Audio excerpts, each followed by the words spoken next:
Hey everyone, Mark again from counselling, supervision.com.au.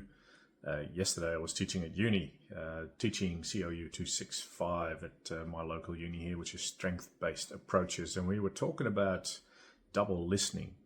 And it's a topic that I've read up on a lot over the years, but haven't really discussed it with many. I thought, geez, okay, I'll let that pass the stage and see what you think of it. So in narrative therapy or narrative approaches, there's a concept called double listening.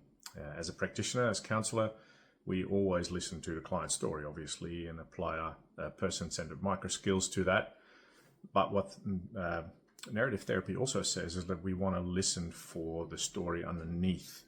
That's the more hopeful one, the more helpful one, or the ones where people actually show capacity.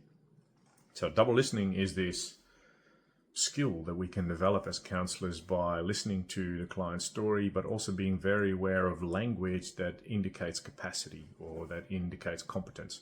So someone might be talking about how depressed they feel or how anxious they feel, but then in the same breath say that they felt that before, but they were able to get through it, but now it's actually really worse than it was before.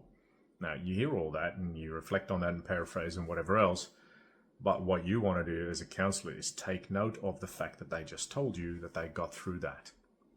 So there's a narrative, there's a storyline underneath all that that says, I have been okay before, I have been able to manage before.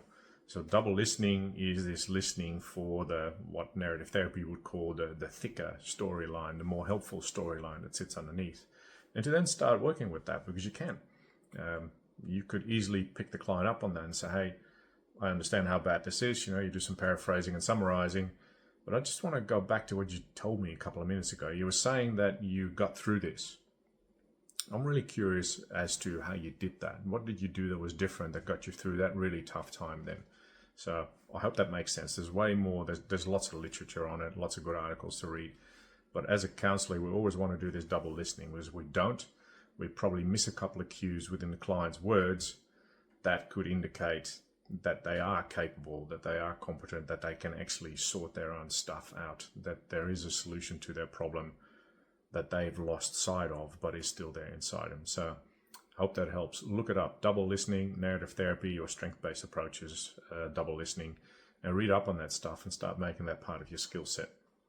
If you want to know more about it, feel free to email me, find me on LinkedIn, Facebook, wherever, and hope to keep discussing that with you. Have a great day.